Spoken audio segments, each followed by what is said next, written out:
Hello, have a great day to all. കണ്ടില്ലേ, നമ്മുടെ തുലാവർഷ മഴ അങ്ങോട്ട് തകർത്ത് തിമിർത്ത് പെയ്തുകൊണ്ടിരിക്കുവാണ്. ഒന്ന് തോർന്നു കേട്ടോ. തോർന്നപ്പോൾ എനിക്ക് കുറച്ച് മുകളിൽ കുറച്ച് പണികളൊക്കെ ഉണ്ടായിരുന്നു. കാരണം നമ്മളുടെ ഇൻസിൻറേറ്ററിൽ കത്തിച്ച ആ ഒരു ചാരവും കാര്യങ്ങളൊക്കെ വാരിയിട്ട് ഈ ബക്കറ്റിലിട്ടിട്ട് അത് എവിടെയെങ്കിലും ഒന്ന് ഡംപ് ചെയ്യണം. ഡംപ് ചെയ്യാൻ കുറേ സ്ഥലമുണ്ട്, കുഴപ്പമൊന്നുമില്ല. അല്ലാന്നുണ്ടെങ്കിൽ നമ്മൾ നെക്സ്റ്റ് ടൈം കത്തിക്കുമ്പം എന്തോ പറ്റുമെന്ന് പറഞ്ഞാൽ പ്രോപ്പറായിട്ട് അത് കത്തത്തില്ല. കാരണം ട്രെയിനൊക്കെ നമ്മൾ ഒരു ട്വൈസ് എ മന്ത് അത്രയൊക്കെ നമ്മളൊന്ന് ക്ലീൻ ചെയ്ത് കൊടുക്കണം, നല്ലതാണ്. അപ്പം നമുക്ക് അധികം അതിലേക്ക് ഡീസൽ ഒഴിച്ചു കൊടുക്കേണ്ട വരത്തില്ല, എളുപ്പത്തിന് കത്തിക്കോളും. അതാണ് സംഭവം. ഇപ്പം കഴിഞ്ഞ ദിവസം നമ്മുടെ അടുത്തുള്ള പഞ്ചായത്തിൽ നിന്ന് ചേച്ചിമാർ വന്നിട്ട് വേസ്റ്റൊക്കെ കളക്ട് ചെയ്തിട്ട് പോയായിരുന്നു കേട്ടോ.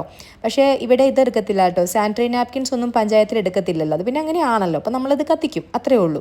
പക്ഷേ എനിക്ക് ഏറ്റവും സങ്കടമുള്ള കാര്യം എന്ന് പറഞ്ഞിട്ടുണ്ടെങ്കിൽ പഞ്ചായത്തിൽ നിന്ന് എന്തോ അവരുടെ ഒരു ഫോർമാലിറ്റിക്ക് വേണ്ടി ഒരു യെല്ലോ കളറിലൊരു ഷീറ്റൊക്കെ തന്നിട്ടുണ്ട്. ഷീറ്റ് എന്ന് പറഞ്ഞൊരു ഫോം തന്നിട്ടുണ്ട്. അപ്പോൾ ആ ഫോമിൽ എഴുതിയിട്ടുണ്ട് 12 മാസത്തിൽ ഓരോ മാസങ്ങളിൽ ഒരു കൈൻഡ് ഓഫ് വേസ്റ്റ് വന്നിട്ട് എടുക്കും. അതായത് ചെരുപ്പ് എടുക്കും ഒരു മാസം, പിന്നെ അതുപോലെ തന്നെ കുപ്പി എടുക്കും, പിന്നെ അതേപോലെ ബാഗ്സ് എടുക്കും, പിന്നെ തുണി എടുക്കും എന്നൊക്കെ പറഞ്ഞൊക്കെ എഴുതിയിട്ടുണ്ട് കേട്ടോ. എഴുത്തൊക്കെ കണ്ടപ്പോൾ ഞാൻ അങ്ങോട്ട് വിചാരിച്ചു, അങ്ങോട്ട് തിമിർക്കും എന്ന് വിചാരിച്ചു കേട്ടോ പഞ്ചായത്തിലെ അധികാരികൾ വന്നിട്ട്. പക്ഷെ ഒരു കാരണവശാലും ഉണ്ടല്ലോ, എന്തിനിങ്ങനെ നിങ്ങൾ എഴുതി ഇങ്ങനെ കഷ്ടപ്പെടുന്ന ആ ഒരു ഫോം വെറുതെ ആവശ്യമില്ലാണ്ട് ആ കാശ് കളഞ്ഞു. കാശ് പിന്നെ ചിന്തിക്കേണ്ട ആവശ്യമില്ലല്ലോ, ഞങ്ങളൊക്കെ തരുന്ന ഈ പറഞ്ഞതുപോലെ ടാക്സ് വെച്ചിട്ടാണല്ലോ നിങ്ങളൊക്കെ ഉണ്ടാക്കുന്നത്. അത് പോട്ടെ. അപ്പോൾ നിങ്ങൾ ഈ പറഞ്ഞതുപോലെ ഈ പഞ്ചായത്തിൽ എത്ര വന്നാലും നമ്മുടെ ഗവൺമെൻറ്റിൽ നിന്ന് പ്രോപ്പറായിട്ടുള്ള ഫണ്ടും കാര്യങ്ങളും എല്ലാം കിട്ടുന്നുണ്ട്. ഇത് മാന്യമായിട്ടൊരു സേവനം പോലും നിങ്ങൾക്ക് ചെയ്യാൻ പറ്റിയില്ല എന്നുണ്ടെങ്കിൽ, എന്നാലോ വേസ്റ്റ് ഉണ്ടെങ്കിലും ഇല്ലെന്നുണ്ടെങ്കിലും 50 രൂപ വെച്ച് കൊടുക്കുകയും വേണം. നാണക്കേട് തന്നെ. ഇതിനൊക്കെ പറഞ്ഞിട്ടുണ്ടെങ്കിൽ ഉണ്ടല്ലോ, നമ്മൾ ഈ വ്ളോഗിൽ പറയാൻ പറ്റത്തില്ല.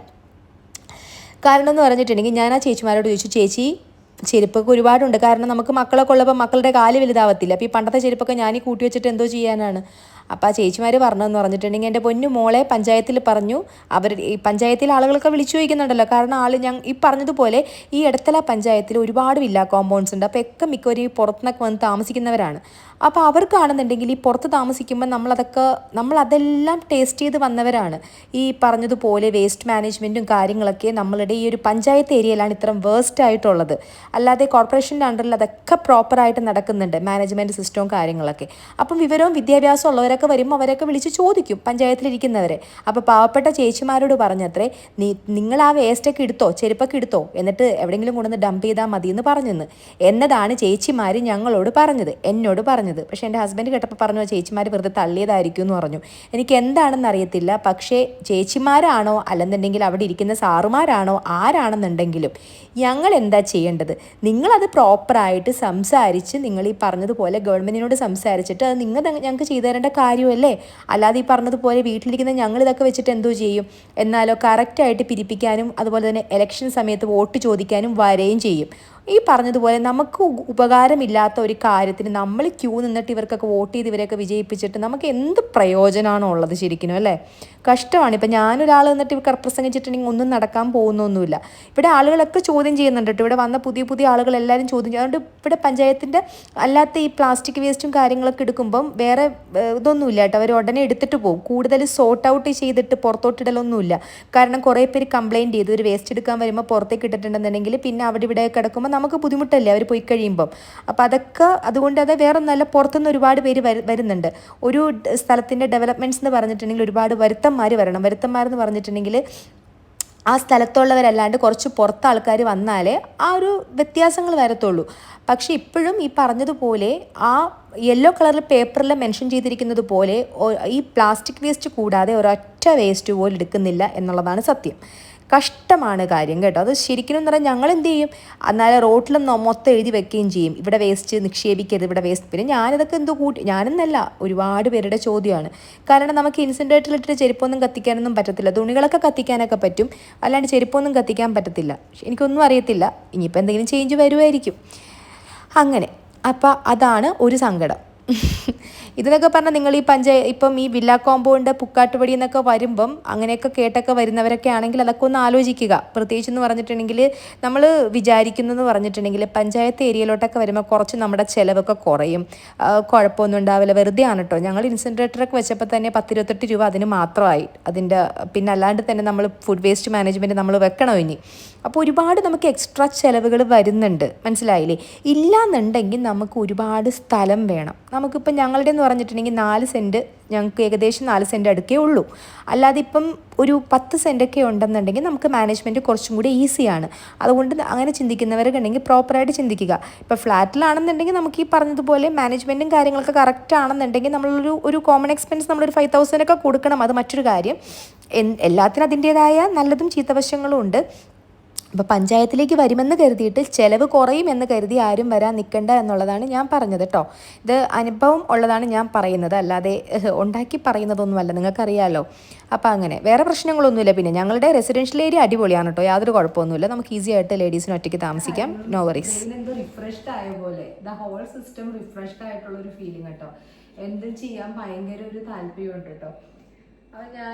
അത് ഞാനിത് പറയാൻ കാരണം എന്ന് പറഞ്ഞാൽ നമുക്ക് ഉറക്കം വന്നാലേ കിടന്നവിടെ ഉറങ്ങാൻ നോക്കണം. ഞാൻ രാവിലെ എണീറ്റപ്പം ഞാൻ ഇന്നലെയൊക്കെ വിചാരിച്ചിട്ടോ, കാരണം എൻ്റെ പ്രോപ്പറായിട്ടുള്ള സ്ലീപ്പ് ആയിരുന്നില്ല. അപ്പം രാവിലെ എണീറ്റ് കഴിഞ്ഞ് പിന്നെ നമ്മളത് എന്തൊക്കെയോ യാന്ത്രികമായിട്ട് ചെയ്യും. കുറച്ച് കഴിയുമ്പോഴേക്കും വീണ്ടും ദാ വെട്ടിയിട്ട വാഴ പോലെ അവിടെ കിടക്കും.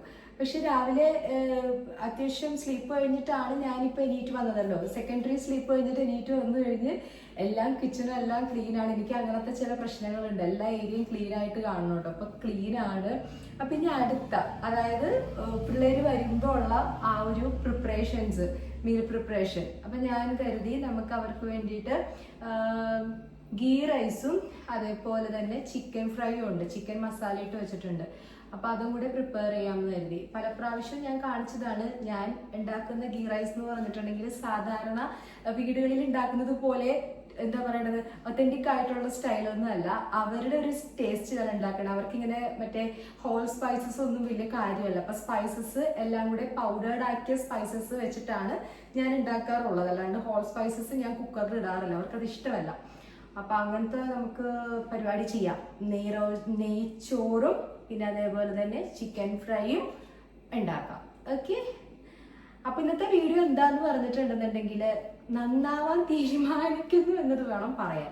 അതിനൊപ്പം തന്നെ എൻ്റെ കുറച്ച് കാര്യങ്ങൾ, എൻ്റെ എനിക്ക് തോന്നിയ ചില കാര്യങ്ങൾ നിങ്ങളായിട്ട് ഞാൻ ഷെയർ ചെയ്യുന്നു. ദാറ്റ്സ് ഓൾ കേട്ടോ. അപ്പൊ ഞാൻ ഫ്രിഡ്ജിൽ നിന്ന് എടുത്തിട്ട് പരിപാടികളൊക്കെ സ്റ്റാർട്ട് ചെയ്യട്ടെ. എല്ലാവരും ലഞ്ചൊക്കെ കഴിച്ചോ? ഇപ്പൊ സമയം വന്നിട്ട് 2:30 ലഞ്ച് കഴിച്ച് കാണും അല്ലേ? ഞാൻ കഴിച്ചിട്ടില്ല. എനിക്കതിന് ഞാൻ പറഞ്ഞില്ല, രാവിലെ നന്നായിട്ട് കഴിച്ചാൽ പിന്നെ ഉച്ചയ്ക്ക് അങ്ങനെ അധികം വിശക്കത്തൊന്നുമില്ല. ഇനിയിപ്പോൾ വൈകിട്ടായിരിക്കും കഴിക്കുന്നത്. അതെന്താണെന്ന് ഞാൻ കാണിച്ചു തരാം കേട്ടോ. വൈകിട്ട് കഴിക്കുന്നത് ഭയങ്കര ഹെൽത്തി ആയിട്ടുള്ള ഒരു ഫുഡാണ് ഞാൻ കഴിക്കാൻ പോകുന്നത് കേട്ടോ. അപ്പം എന്തായാലും നമുക്ക് നമ്മളുടെ മീൽ പ്രിപ്പറേഷനിലേക്ക് പോകാം. ഓക്കെ,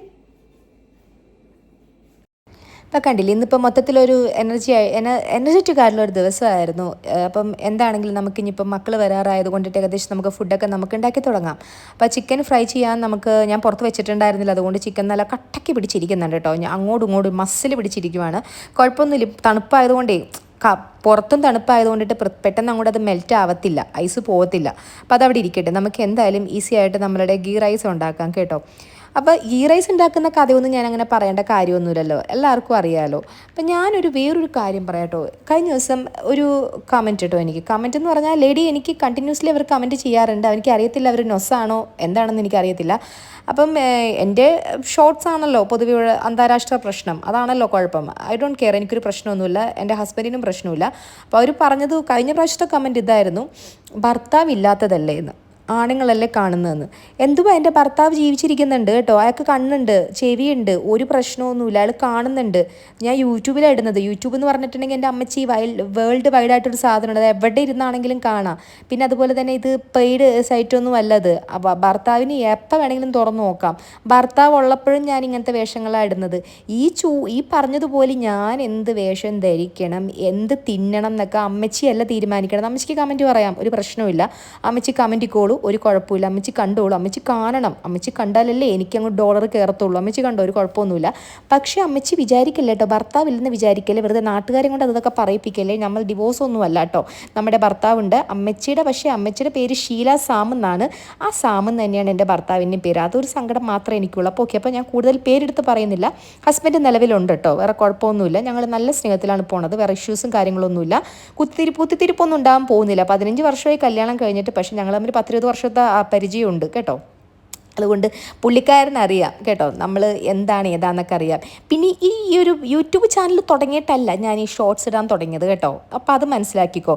പിന്നെ ഈ പറഞ്ഞതുപോലെ നമുക്ക് എല്ലാ ആളുകൾക്കും ഒരു സ്വാതന്ത്ര്യമുണ്ട് എന്തിടണം എന്ത് തിന്നണം എന്നുള്ളത്. പിന്നെ കമൻറ്റ് ചെയ്യാമെന്നുള്ള നിങ്ങൾക്കും സ്വാതന്ത്ര്യമുണ്ട്. പക്ഷേ കമൻറ്റ് ചെയ്യുമ്പം ആൾക്കാരെ തെറ്റിദ്ധരിപ്പിക്കുന്ന രീതിയിൽ ഹസ്ബൻഡ് ഇല്ലല്ലോ എന്ന് ചെയ്യരുത് കേട്ടോ. മര്യാദക്ക് എൻ്റെ വീഡിയോ കണ്ടിട്ട് കമൻറ്റ് ചെയ്യണം, മനസ്സിലായില്ലേ? അതാണ് ഞാൻ പറഞ്ഞു വന്നത്. ഓക്കെ, പിന്നെ വന്നിട്ട് എന്താണ്, കാരണം ഹസ്ബൻഡ് ഇല്ലെന്നൊക്കെ കേൾക്കുമ്പോഴേ അത് ശരിയാവത്തില്ല. പിന്നെ ഹസ്ബൻഡ് ഇല്ലെങ്കിലും കുഴപ്പമൊന്നുമില്ല കേട്ടോ. ഡിവോഴ്സ്ഡ് ആണെന്നുണ്ടെങ്കിലും ഒരു പെണ്ണിന് ജീവിക്കാൻ വലിയ ബുദ്ധിമുട്ടൊന്നുമില്ല കേട്ടോ. അങ്ങനെ ഹസ്ബൻഡ് ഇല്ലെന്നുണ്ടെങ്കിലും ആ പെണ്ണ് ഈ പറഞ്ഞതുപോലെ ചാക്കിട്ട് നടക്കണം എന്ന നിർബന്ധമൊന്നുമില്ല കേട്ടോ. ഈ പറഞ്ഞതുപോലെ ഞാൻ നേരത്തെ പറഞ്ഞതുപോലെ കൂടുതൽ ഒരാളുടെ സ്വാതന്ത്ര്യത്തിലേക്ക് അങ്ങോട്ട് കൈകടത്തുന്നത് അത്ര നല്ല സ്വഭാവമൊന്നുമല്ല ആരുടെ ആണെന്നുണ്ടെങ്കിലും. നിങ്ങൾക്ക് പറയാം, പക്ഷേ ഈ പറഞ്ഞതുപോലെ അടിച്ചേൽപ്പിക്കേണ്ട ആവശ്യമില്ല. പിന്നെ ഇതേ ലേഡി തന്നെ വേറൊരു കമൻറ്റ് പറഞ്ഞായിരുന്നു, പെൺകുട്ടികളുടെ അമ്മയല്ലേ, കുറച്ചും കൂടി മാന്യമായി വസ്ത്രം ധരിച്ചുകൂടെയെന്ന്. എന്താ, ആൺകുട്ടികളുടെ അമ്മയാണെന്നുണ്ടെങ്കിൽ തുണി ഇടണ്ടെന്നാണോ നിങ്ങൾ ഉദ്ദേശിച്ചത്? അങ്ങനെയാണെന്നുണ്ടെങ്കിൽ അല്ല, എനിക്ക് മനസ്സിലായില്ല, അതാണ് ഞാൻ ചോദിച്ചത്. നിങ്ങൾ എനിക്ക് പേഴ്സണലായിട്ട് മെയിൽ ചെയ്യൂ, ഞാൻ എല്ലാ ഡീറ്റെയിൽസ് നല്ല വ്യക്തമായിട്ട് നിങ്ങൾക്ക് ഞാൻ പറഞ്ഞുതരാം. നിങ്ങൾക്ക് എൻ്റെ വീട്ടിൽ ആരൊക്കെ ഉണ്ടെന്ന് അറിയണം, എന്തൊക്കെയുണ്ടെന്ന് അറിയണം. അപ്പോൾ എല്ലാം നമുക്ക് വ്യക്തമായിട്ട് നമുക്ക് സംസാരിക്കാം, അതല്ലേ നല്ലത്. ഈ കമൻറ്റിലൂടെ വെറുതെ നാട്ടുകാരെ ബുദ്ധിമുട്ടിച്ച് എന്തിൻ്റെ ആവശ്യമായിരിക്കും? നിങ്ങൾ ഈ കമൻറ്റ് ചെയ്യുമ്പോഴേ നിങ്ങൾ വെറുതെ വായ തോന്നിയത് വിളിച്ചു പറയുന്നുണ്ട്, അപ്പോൾ കാണുന്നവർക്കും തെറ്റിദ്ധരിക്കപ്പെടും. അതുകൊണ്ടിട്ടാണ് ഞാൻ പറഞ്ഞത്. പെൺകുട്ടികളുടെ അമ്മയായത് കൊണ്ടിട്ട് ഞാൻ കൂടുതൽ പറയുന്നില്ല, ഒന്നുമില്ല കേട്ടോ. പെൺകുട്ടികളും അവർക്ക് എന്ത് വസ്ത്രം, എൻ്റെ കുട്ടികൾ എന്തിടണമെന്നും ഞാൻ എന്തിടണമെന്നും തീരുമാനിക്കുന്നത് ഞങ്ങളുടെ സറൗണ്ടിങ്സിലുള്ളവരാണ് കേട്ടോ. പിന്നെ ഞങ്ങളെന്ന് പറഞ്ഞ് താമസിക്കുന്നത് കാക്കനാട് പുക്കാട്ടുപടിയാണ്, അവിടെയാണ്. ഏകദേശം സ്മാർട്ട് സിറ്റിയിൽ നിന്നൊക്കെ ഒരു 7 കിലോമീറ്റർ. ഇവിടെ അങ്ങനെ എൻ്റെ ഡ്രസ്സിൻ്റെ ഇറക്കവും എൻ്റെ ഡ്രസ്സിൻ്റെ അളവെടുക്കാൻ ആൾക്കാരൊന്നുമില്ല കേട്ടോ. അപ്പം അമ്മച്ചി അത് മനസ്സിലാക്കുക. അമ്മച്ചി ചിലപ്പം വല്ല തവളക്കുഴിയിലായിരിക്കും ജീവിച്ചുകൊണ്ടിരിക്കുന്നത്, അതുകൊണ്ടിട്ടായിരിക്കും അമ്മച്ചിക്ക് ഇത്ര പ്രശ്നം. പിന്നെ അമ്മച്ചി അപ്പം കഴിഞ്ഞ ദിവസം ഒരു കമൻറ്റ് ചെയ്തായിരുന്നു. കഴിഞ്ഞ ദിവസം ഞാൻ സത്യം പറഞ്ഞിട്ടുണ്ടെങ്കിൽ ഞാൻ ഇടുന്ന ഡ്രസ്സ് ഇട്ടിട്ട് തന്നെ അങ്ങ് വീഡിയോ എടുക്കുന്നു. വീഡിയോ എടുക്കാൻ വേണ്ടിയിട്ട് ഞാൻ എൻ്റെ കാണുന്നവരോട് പറയുക, വേറൊരു ഡ്രസ്സൊന്നും ഇടുന്ന പരിപാടിയൊന്നും എനിക്കില്ല. കാരണം എന്ന് പറഞ്ഞിട്ടുണ്ടെങ്കിൽ ഞാൻ പറഞ്ഞില്ലേ, നമ്മളങ്ങനെ ചിന്തിക്കാറില്ല. ഈ പറഞ്ഞതുപോലെ എൻ്റെ ഹസ്ബൻഡിനാണെന്നുണ്ടെങ്കിലും നല്ല തിരക്കുള്ള മനുഷ്യനാണ് അമ്മച്ചി. എൻ്റെ ഹസ്ബൻഡിന് എൻ്റെ ഡ്രസ്സിൻ്റെ അളവ് നോക്കിയിരിക്കാൻ ഒരു സമയമില്ല. പിന്നെ പുള്ളിക്കാരനാണെന്നുണ്ടെങ്കിലും ആയ കാലത്ത് ഈ പറഞ്ഞതുപോലെ നോർത്തിലും അതേപോലെ തന്നെ ഈ ഷിപ്പിൽ അവരുടെയൊക്കെ കറങ്ങി നടന്ന മനുഷ്യനാണ്. അതുകൊണ്ട് അയാൾ ലോകം കണ്ടിട്ടുണ്ട്, ലോകം കാണാത്ത ആളല്ല. ഓക്കെ, അപ്പം അത് മനസ്സിലാക്കുക. അപ്പം നമ്മൾ എല്ലാവരും ഒരേ തട്ടിൽ അമ്മച്ചി അളക്കരുത്, എനിക്കതാണ് പറയാനുള്ളത്. പിന്നെ ജെൻഡർ ഡിസ്ക്രിമിനേഷൻ അത് വേണ്ട. പെൺകുട്ടിയുടെ അമ്മയാണ്, അത് അവിടെ നിർത്തിക്കോ, മനസ്സിലായില്ലേ? ഞാൻ അമ്മച്ചിനോട് ഇപ്പം അമ്മച്ചി എന്നോട് പറഞ്ഞു, അത് ഇനി പുറത്ത് അധികം പോയിട്ട് പറയണ്ട. കാരണം എല്ലാവരും എൻ്റെ പോലെ ആവണമെന്നില്ല. ഇങ്ങനെ ഞാൻ അമ്മച്ചിനോട് സ്നേഹം കൊണ്ട് പറയുന്നതെന്ന് മാത്രം വിചാരിച്ചാൽ മതി. നമ്മൾ പുറത്ത് വന്നിട്ട് പറയുവാണ്, നിനക്ക് അടങ്ങൊതുങ്ങി ഇരുന്നുകൂടിയോ, നീ ഒരു പെൺകുട്ടിയുടെ അമ്മയല്ലേ, നീ ഒരു പെണ്ണല്ലേ എന്നൊക്കെ പറയുവാണെങ്കിൽ ഇപ്പോഴത്തെ ജനറേഷൻ ഉണ്ടല്ലോ, എങ്ങനെയായിരിക്കും റിയാക്ട് ചെയ്യുന്നതെന്നൊന്നും പറയാൻ പറ്റത്തില്ല. അതാണ് ഞാൻ പറഞ്ഞത്. പെൺകുട്ടിയുടെ അമ്മയാണെങ്കിലും പെൺകുട്ടിയാണെങ്കിലും ഒന്നുമില്ലടേ, അവർക്ക് എന്തിടണം എന്നും എന്ത് തിന്നണമെന്നും എപ്പം ഇറങ്ങി നടക്കണം എന്നൊക്കെ അവർ തീരുമാനിക്കും, അത്രേ ഉള്ളൂ. അതൊന്നും ഓർത്ത് നമ്മൾ ആരും ടെൻഷൻ അടിക്കണ്ട. നല്ല മിടുക്കികളായിട്ട് വളരട്ടെ, പെൺകുട്ടിയാണെങ്കിലും ആൺകുട്ടിയാണെങ്കിലും എന്താണെന്നുണ്ടെങ്കിലും. ഓക്കെ, അപ്പം അത്രയുള്ളൂ എനിക്ക് അമ്മച്ചിയോട് പറയാൻ. ഓക്കെ, അപ്പം അമ്മച്ചിക്ക് ഏകദേശം എൻ്റെ ഡീറ്റെയിൽസ് മനസ്സിലായില്ലേ? അപ്പം കാണുന്നവരാരും കരുതല്ലേ കേട്ടോ, ഹസ്ബൻഡ് ഇല്ലല്ലോ എന്ന്. ഹസ്ബൻഡും ഉണ്ട് കേട്ടോ, അറിയാലോ, നമ്മുടെ സാം ചേട്ടനെ അറിയാലോ എല്ലാവർക്കും. That's all. അപ്പോൾ ഇതിപ്പോൾ ഞാൻ അമ്മച്ചിക്ക് പറഞ്ഞ മറുപടിയാണ് കേട്ടോ. ഈ അമ്മച്ചി മിക്കവാറും അമ്മച്ചി സത്യം പറഞ്ഞിട്ടുണ്ടെങ്കിൽ ഉണ്ടല്ലോ, എൻ്റെ വ്ളോഗ് എല്ലാം 2 വ്ളോഗിലും അമ്മച്ചിനെ പറ്റി ഞാൻ മെൻഷൻ ചെയ്തിട്ടുണ്ടായിരുന്നു ഇതിന് മുന്നും. എനിക്ക് തോന്നുന്നു വൈറലാവാനുള്ള ഭാവത്തിലാണെന്ന് തോന്നുന്നു അമ്മച്ചി ഇറങ്ങിയിരിക്കുന്നത്. എന്ത് വേണമെങ്കിലും ആയിക്കൊള്ളട്ടെ. പിന്നെ വന്നിട്ടെന്ന് പറഞ്ഞിട്ടുണ്ടെങ്കിൽ ഒരു മെസ്സേജ് വന്നതാണ് ഗൈസ്. ഞാൻ നേരത്തെ ഒരു മധുരം തിന്നുകണ്ടോ, എനിക്ക് ഭയങ്കരമായിട്ടേ എനിക്ക് ഇങ്ങനെ എന്താ പറയണത്, ഒരു ക്രേവിങ്സ് വരും. പെട്ടെന്ന് നമുക്കൊരു എനർജി വരും. പെട്ടെന്ന് അതിന് പറയുന്ന പേരാണ് ഷുഗർ റഷ് എന്നാണ് പറയണേ. നമ്മൾ അങ്ങനെ ഒരു തളർച്ച വരുമ്പോൾ ഒരു മധുരം എടുത്ത് തിന്നാൽ മതി. പിന്നെ ഡയറ്റ് ചെയ്യുന്നവരൊന്നും ഈ പണിക്ക് പോകണ്ട കേട്ടോ. ദീപാവലിക്ക് വാങ്ങിച്ച സ്വീറ്റ്സ് എല്ലാം കഴിച്ചത് ഞാനാണ്. മക്കൾക്ക് അത്ര ഇഷ്ടമില്ല, ചെറിക്ക് അത്ര താല്പര്യമല്ല. ഇവയ്ക്ക് കുറച്ചും കൂടെ ഗീ ഇട്ടിട്ടുള്ളതാണ് ഇഷ്ടം. ഇതത്രയും ഗീ ഉണ്ടായിരുന്നില്ല. നമ്മളുടെ കടലമാവിൻ്റെ ലഡുവാണ്, അപ്പോൾ കുറച്ചും കൂടെ ഹാർഡായിരിക്കുമല്ലോ.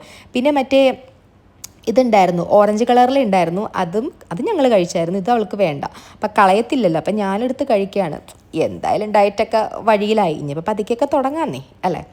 പിന്നെ ഇത് നമ്മളുടെ റൈസ് ശരിയായിട്ടുണ്ട്. റൈസ് നല്ല വിട്ട് വന്നിട്ടുണ്ട് കേട്ടോ, ഗീ റൈസ്. അപ്പോൾ ചിക്കൻ നമുക്കിപ്പോൾ വറക്കാൻ പറ്റത്തില്ലല്ലോ, കാരണം അതിൻ്റെ ഐസൊക്കെ പോകണമല്ലോ. അപ്പം ഞാൻ എന്തായാലും ഗീ റൈസ് കഴിക്കട്ടെ. പിന്നെ ഞാൻ എൻ്റെ ഫുഡ് തന്നെ അടിപൊളി എന്ന് പറയണത് ശരിയല്ലല്ലോ. വേറെ കുഴപ്പമൊന്നുമില്ല, നല്ലതാണ് കേട്ടോ, കുഴപ്പമില്ല. ഇത് എല്ലാവർക്കും ഉണ്ടാക്കാൻ അറിയാമായിരിക്കുമല്ലോ. അപ്പോൾ ഞാൻ പണ്ടത്തെ ഒരു വ്ളോഗിൽ ഇതിൻ്റെ വിശേഷം ഞാൻ പറഞ്ഞിട്ടുണ്ട് കേട്ടോ. അപ്പോൾ എന്തായാലും ഞാൻ ഇനിയിപ്പോൾ അത് നമ്മുടെ കാസറോളിലാക്കി വെക്കട്ടെ. ഇനിയിപ്പം സരക്കുട്ടി വരാറേയായി. അപ്പോൾ എനിക്ക് അവളെ എടുക്കാൻ വേണ്ടി പോകണം. ഇവ ഇന്നില്ല, ഇവയ്ക്ക് ഇന്ന് എക്സ്ട്രാ ക്ലാസ് ഉണ്ട്. അപ്പോൾ അവൾ ലേറ്റ് ആവും. അപ്പോൾ സെറേനെ നമുക്ക് പിടിക്കാൻ വേണ്ടി പോകണം. അപ്പോൾ അതുകൊണ്ടിട്ട് ഞാൻ സെറേനെ എടുക്കട്ടെ. ഇനിയിപ്പോൾ എന്താണെന്നുണ്ടെങ്കിലും വേറെ പരിപാടിയൊന്നുമില്ല. പക്ഷേ ഈവനിങ് എനിക്ക് കുറച്ചധികം ഇതുണ്ട്. അതായത് കുറച്ച് കുട്ടികളുടെ കാര്യങ്ങളും അവരുടെ ഹോംവർക്കും കാര്യങ്ങളൊക്കെ ഒന്ന് അസിസ്റ്റ് ചെയ്യാനും കാര്യങ്ങളൊക്കെ ഉണ്ട്. ഈവനിങ്ങിൽ ഞാൻ വ്ളോഗ് എടുക്കാറില്ല.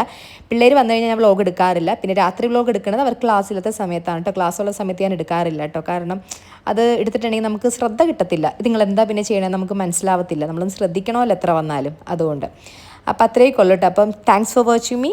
ലവ് യു ഉമ്മ. ബൈ.